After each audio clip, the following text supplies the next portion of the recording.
हर हर महादेव, जय भोलेनाथ, ओम नमः शिवाय। कैसे हैं आप सब? आप सबका बहुत बहुत स्वागत है आपके अपने चैनल विमला की भक्ति में।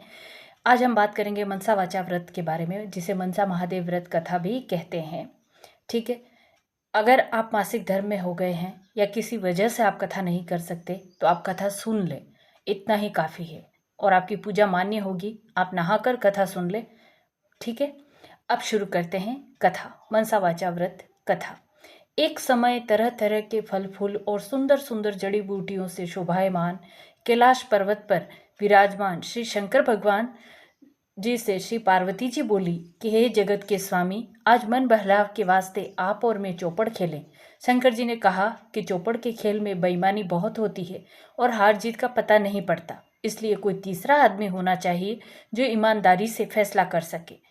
पार्वती जी ने ऐसा सुनकर अपने शरीर से मैल उतारा और आदमी की सूरत का पुतला बनाकर रख दिया और कह दिया कि हे पुत्र, तू हम दोनों की हार जीत का फैसला करना। ऐसा वचन बोलकर महादेव जी व पार्वती जी ने पासा फेंका और पुत्र से पूछा कि कौन हारा कौन जीता। पुत्र ने कहा कि शंकर भगवान जीते और पार्वती जी हारी। महादेव जी ने दूसरा पासा फेंका और पूछा कि कौन हारा कौन जीता। पुत्र बोला शंकर भगवान जीते और पार्वती जी हारी। तीसरी बार पार्वती जी ने पासा फेंका और पुत्र से पूछा कि बताओ कौन हारा कौन जीता। पुत्र ने मन में सोचा कि अगर कह दूं कि महादेव जी हारे तो वह मुझे श्राप दे देंगे, इसलिए पुत्र ने कहा कि शंकर भगवान जीते और पार्वती जी हारी। पार्वती जी ने यह सुनकर क्रोध में अपने पुत्र को श्राप दिया कि तू कोढ़ी हो जाएगा और भटकता फिरेगा। ऐसा सुनकर पुत्र उठा और एक तरफ चल पड़ा। बहुत दूर चलते चलते एक भयानक जंगल आया। उसने देखा कि 12 कोस की दूरी में फैला हुआ एक तालाब है, जिसकी पाल पर बड़ और पीपल के बड़े बड़े पेड़ हैं, जिनके नीचे इंद्र की स्त्री इंद्राणी, ब्रह्मा की स्त्री ब्रह्माणी और देवताओं की स्त्रियां बैठकर व्रत पूजन कर रही हैं। उन व्रत करती हुई स्त्रियों को देखकर पार्वती जी के पुत्र अंगद जी ने पूछा कि तुम यहाँ क्या कर रही हो। तब देवताओं की स्त्रियों ने कहा कि हम सब मनसा वाचा नाम के महादेव जी का व्रत पूजन कर रहे हैं। अंगद जी ने पूछा कि इसका क्या फल होता है। तब देवताओं की स्त्रियों ने कहा कि इस व्रत को करने से मन की सब इच्छाएं पूर्ण होती है। अंगद जी ने कहा कि इस व्रत को मैं भी करूंगा। ऐसा विचार कर उन्होंने किसी से चावल, किसी से सुपारी और पूजा का सामान लेकर व्रत शुरू कर दिया। अंगद जी को देवताओं की स्त्रियों ने व्रत का सारा तरीका बता दिया कि श्रावण सुदी के पहले सोमवार को किसी कुंवारी कन्या से 2.5 पुनी सूत कताकर डोरा करें और उस डोरे को गेरू के रंग में रंग कर उस डोरे से शंकर भगवान का पूजन कार्तिक सुदी चौथ तक हर सोमवार को करते रहें। कार्तिक सुदी चौथ के दिन ही इसका उजरण करें। तब 1.25 सेर घी, 1.25 सेर गुड़, 1.25 सेर आटे का चूरमा बनाकर उसके 4 हिस्से बना लेवें। एक हिस्सा ब्राह्मण, एक हिस्सा साधु को, एक हिस्सा गाय को देवें और एक हिस्सा सबको बांट देवें। सबको बराबर देवें, किसी को कम ज़्यादा नहीं देवें। इस बताए हुए नियम से अंगद जी को व्रत करते हुए 4 साल हो गए। इधर एक दिन अंगद जी को याद कर पार्वती जी ने महादेव जी से कहा कि पुत्र को गए बहुत दिन हो गए हैं, कोई समाचार भी नहीं अभी तक आया। कृपा कर कोई ऐसा व्रत बताओ कि जिसके करने से पुत्र मिल जावे। तब महादेव जी ने बताया कि श्रावण सुदी के पहले सोमवार से किसी कुंवारी कन्या से 2.5 पुनी सूत कतावे और उसका डोरा बनाकर गेरू के रंग में रंग कर उससे हर सोमवार को महादेव जी का पूजन करें। फिर कार्तिक सुदी चौथ को उसका उजरण करें। उसमें 1.25 सेर घी, 1.25 सेर गुड़, 1.25 सेर आटे का चूरमा लेकर बनावे और उसमें से चाहे राजा हो या गरीब सबको बराबर बांट दे। इस तरह से बताए हुए ढंग से पार्वती जी को व्रत करते हुए 4 वर्ष हो गए। उधर एक दिन पुत्र के मन में आया कि माता पिता के पास मिलने के लिए जाना चाहिए।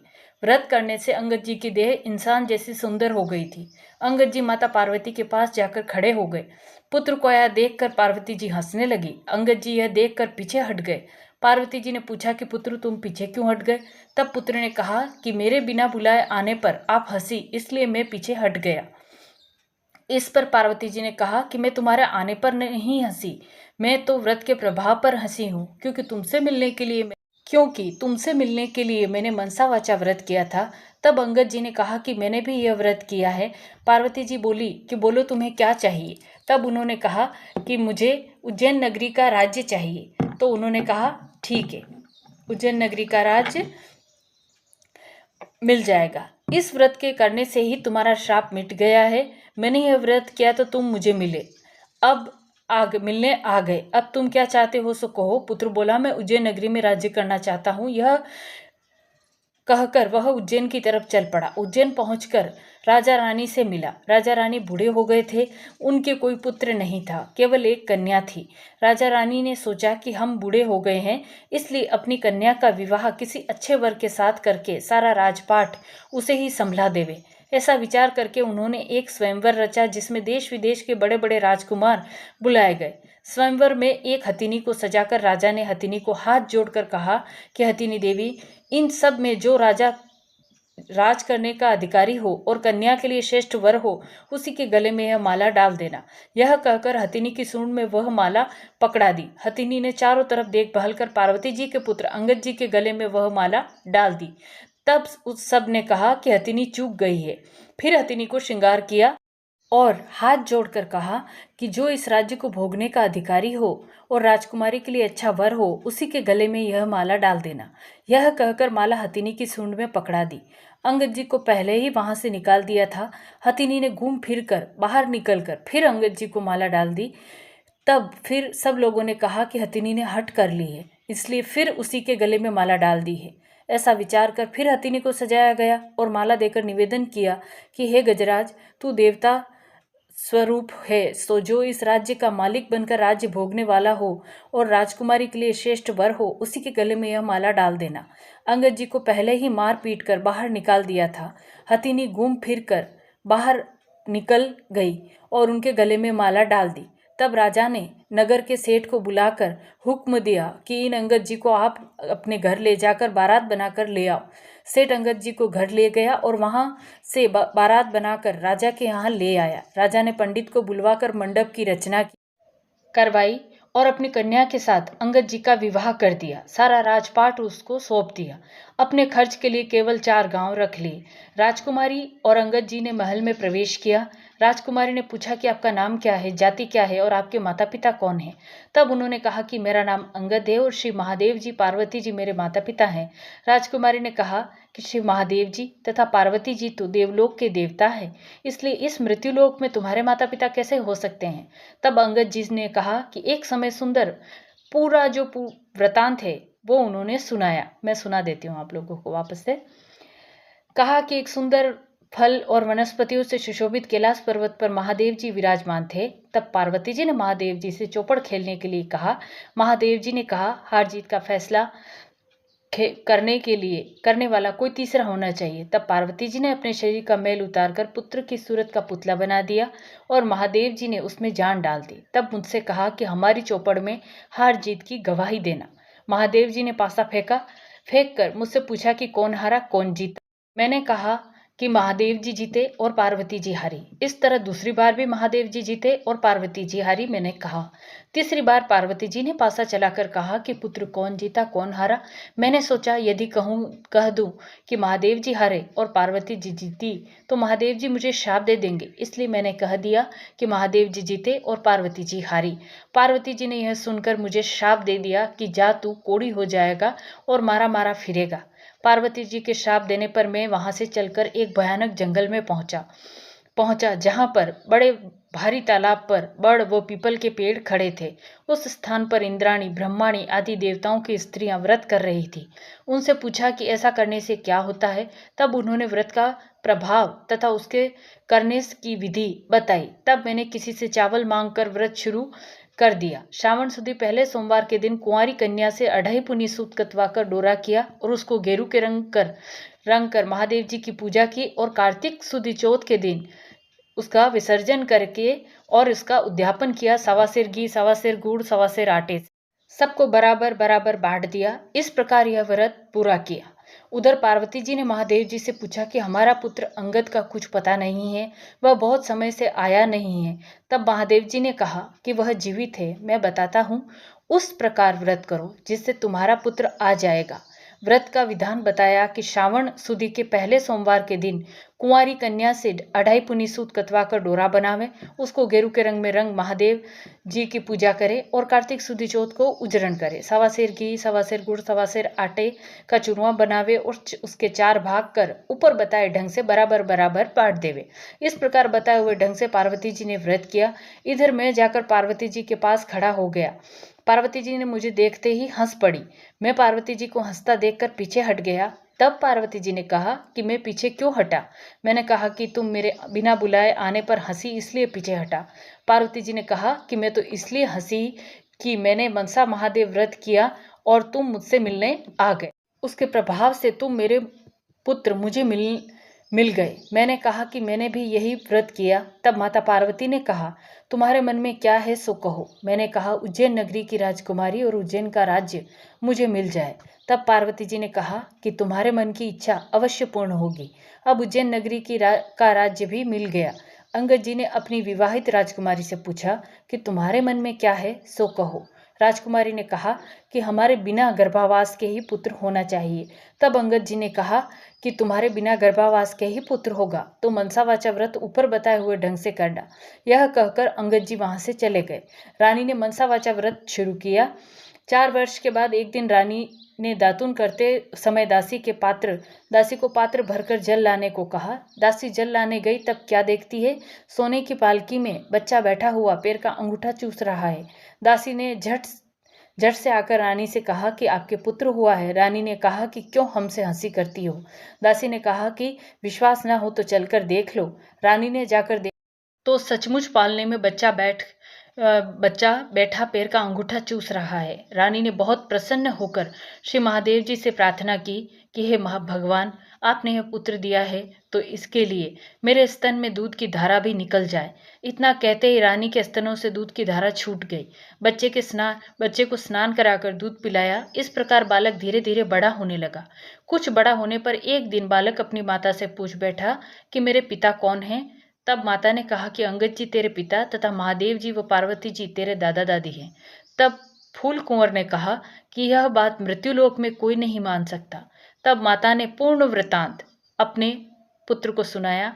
मैं आपको सुना देती हूँ। आप ऐसा भी बोल सकते हैं कि पूर्ण वृतांत माता ने अपने पुत्र को सुनाया। ठीक है।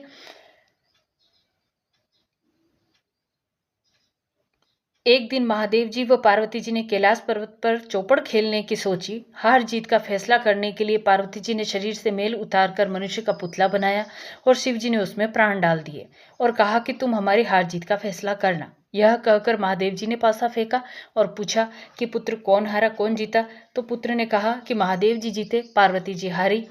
फिर दोबारा पासा फेंका। फिर पूछा पुत्र कौन जीता कौन हारा। पुत्र ने कहा महादेव जी जीते, पार्वती जी हारी। तीसरी बार पार्वती जी ने पासा फेंका और फिर पूछा कि पुत्र कौन हारा कौन जीता। तो पुत्र ने सोचा कि अगर मैं कहूं कि महादेव जी हारे तो वह मुझे श्राप दे देंगे, इसलिए पुत्र ने कहा कि महादेव जी जीते, पार्वती जी हारी। इस पर माता पार्वती को क्रोध आ गया और उन्होंने पुत्र को श्राप दे दिया कि तू कोढ़ी होकर घूमता फिरेगा। पार्वती जी के श्राप को सुनकर पुत्र वहां से चलकर एक बड़े तालाब के पास पहुंचा, जहां पर बड़े भारी पीपल के पेड़ के नीचे ब्रह्माणी इंद्राणी मनसा वाचा का व्रत कर रही थी। अंगद ने कहा कि इस व्रत के करने से क्या होता है। तो देवताओं की स्त्रियों ने कहा कि इससे तब सब प्रकार की इच्छाएं मन की पूरी होती हैं। अंगद जी ने कहा कि यह व्रत तो मैं भी करूंगा। तब किसी से सुपारी किसी से चावल मांग कर व्रत किया। व्रत करते करते 4 वर्ष हो गए। उधर पार्वती जी ने महादेव जी से पूछा कि पुत्र नहीं आया है सो ऐसा उपाय बताओ जिससे मेरा पुत्र आ जाए। महादेव जी ने कहा कि श्रावण सुदी को जब पहला सोमवार आवे तब कुंवारी कन्या से 2.5 पुनी सूत कतवा कर और महादेव जी का पूजन करें। 1.25 सेर घी, 1.25 सेर गुड़, 1.25 सेर आटे से चूरमा बनाकर 4 भाग में बराबर बराबर सबको बांट देवे। ऐसा 4 वर्ष तक करें। 4 वर्ष व्रत करने पर पुत्र आकर खड़ा हो गया और पार्वती जी हंसने लगी। तब अंगद जी पीछे हट गए। पार्वती जी ने अंगद जी से पूछा कि तुम पीछे क्यों हट गए। तब अंगद जी ने कहा कि तुम हंसी इसलिए मैं पीछे हट गया। तब पार्वती जी ने कहा कि मैं तो व्रत के प्रभाव से हंसी। पुत्र ने पूछा कि तुमने कौन सा व्रत किया। पार्वती जी ने कहा, मैंने मनसा वाचा व्रत किया। तब पुत्र ने कहा कि मैंने भी मनसा वाचा व्रत किया है। पार्वती जी ने कहा कि इस व्रत के प्रभाव से तुम्हारा भी श्राप मिट गया। अब तुम्हारे मन में क्या है सो कहो। पुत्र ने कहा, मुझे उज्जैन का राज्य चाहता हूँ। तब माता बोली, तुम्हें उज्जैन का राज्य मिल जाएगा। तेरे पिता के बताने से मैंने इस मनसा वाचा व्रत को किया, तो तुम बिना गर्भावास के ही पुत्र उत्पन्न हुए। इस तरह से अंगद जी तुम्हारे पिता और महादेव जी तुम्हारे दादा हैं। माता ने कहा कि पुत्र तुम्हारी क्या इच्छा है सो कहो। पुत्र ने कहा कि हमारे यहाँ इंद्रलोक से एक विमान आवे जिसमें एक कन्या हो। माता ने कहा, जा तेरी इच्छा पूर्ण होगी। तब पुत्र ने भी व्रत करना शुरू कर दिया और 4 वर्ष तक व्रत करने पर एक दिन सुबह पुत्र ने देखा कि आकाश से एक विमान उतर रहा है। विमान उतरने पर राजा ने विमान के पास जाकर और उसका पर्दा हटाकर देखा कि उसमें एक 12 वर्ष की सुंदर कन्या बैठी है। तब राजा ने ब्राह्मणों को बुलाकर साज-बाज और ठाट-बाट के साथ उस कन्या से विवाह कर लिया। एक दिन राजा शिकार खेलने गए, वहां शिकार नहीं मिला तो और रास्ता भटकने के कारण एक बाग में राजा ने डेरा डाल दिया।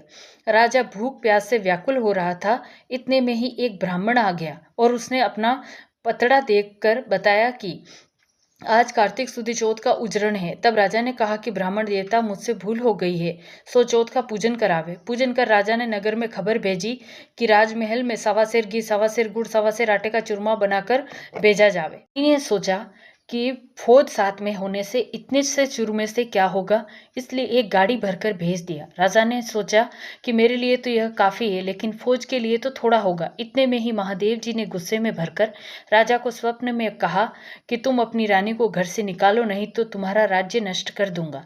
तब राजा ने खुद महल में जाकर रानी को डांट डपट कर राज्य से निकाल दिया। रानी महल से जाने लगी। रास्ते में राज दीवान मिल गए। उन्होंने रानी से पूछा कि रानी जी कहाँ जा रही हो। तब रानी ने सब हाल कहा। दीवान ने कहा, राजा साहब का गुस्सा कम होने पर हम उन्हें समझा देंगे, आप मेरे घर चले। इस प्रकार कहकर वह रानी को अपने घर पर ले गया। घर पहुंचते ही दीवान अंधा हो गया। तब दीवान ने रानी से हाथ जोड़कर कहा कि आप यहाँ से चली जावें। रानी वहां से चली। तब रास्ते में उसे नगर का सेठ मिला। उसने रानी से पूछा, कहाँ जा रही हो। रानी ने कहा कि राजा ने गुस्से में आकर मुझे देश निकाला दे दिया। तब सेठ ने कहा कि राजा को 1-2 दिन में समझा देंगे, आप मेरी हवेली चलिए। रानी के पहुंचते ही सेठ भी अंधा हो गया और कारोबार ठप हो गया। हुंडिया बंद होने से सेठ जी का दिवाला होने लगा।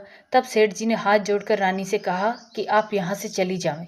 रानी वहाँ से भी चल पड़ी।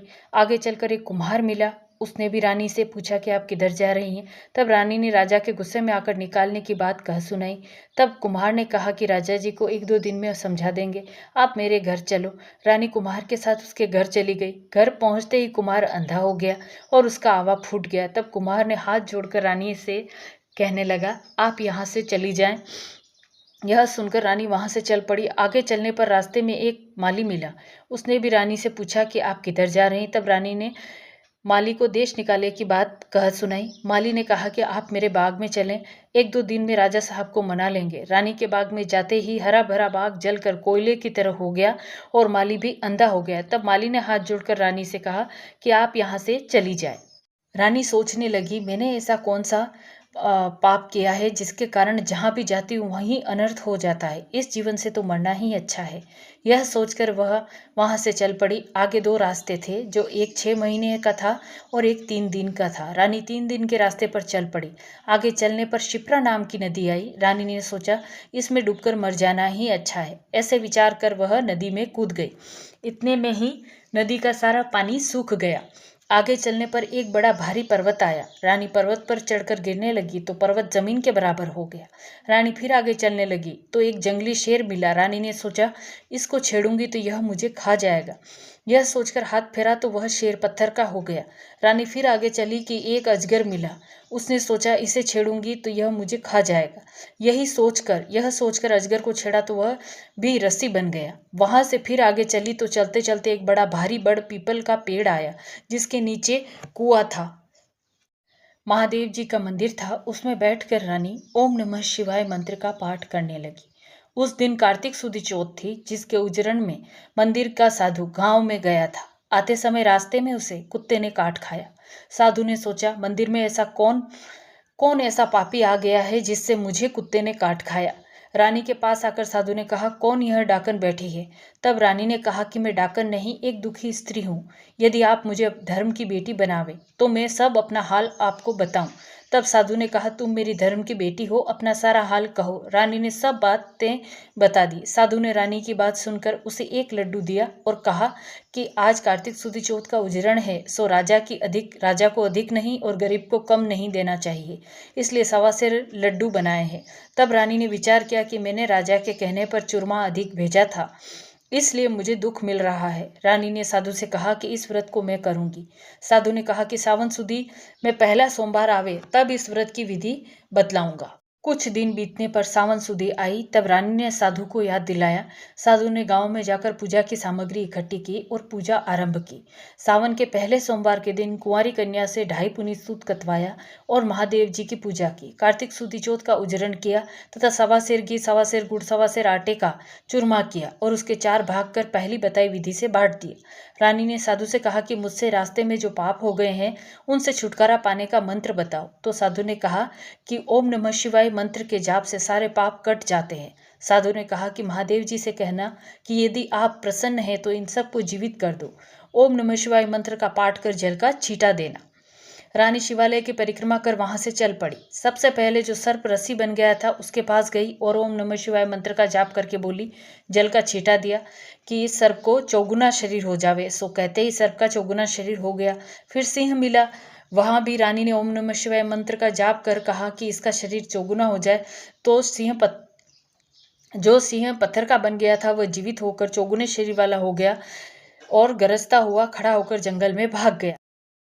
इसी तरह आगे चलकर पर्वत के सामने गई और शिवालय जल का छींटा देकर ओम नमः शिवाय मंत्र का जाप कर बोली कि यह पर्वत भी चौगुना होकर खड़ा हो जावे। यह कहते ही पर्वत भी चौगुना होकर खड़ा हो गया और चलकर मंत्र जाप करने पर नदी भी चौगुनी होकर बहने लगी। माली का बाग भी हरा भरा हो गया और उसका अंधापन जाता रहा। नगर सेठ के यहाँ जाने पर उसकी हुंडिया भी चलने लगी और आंख से दिखाई देने लगा और लक्ष्मी का भंडार भर गया।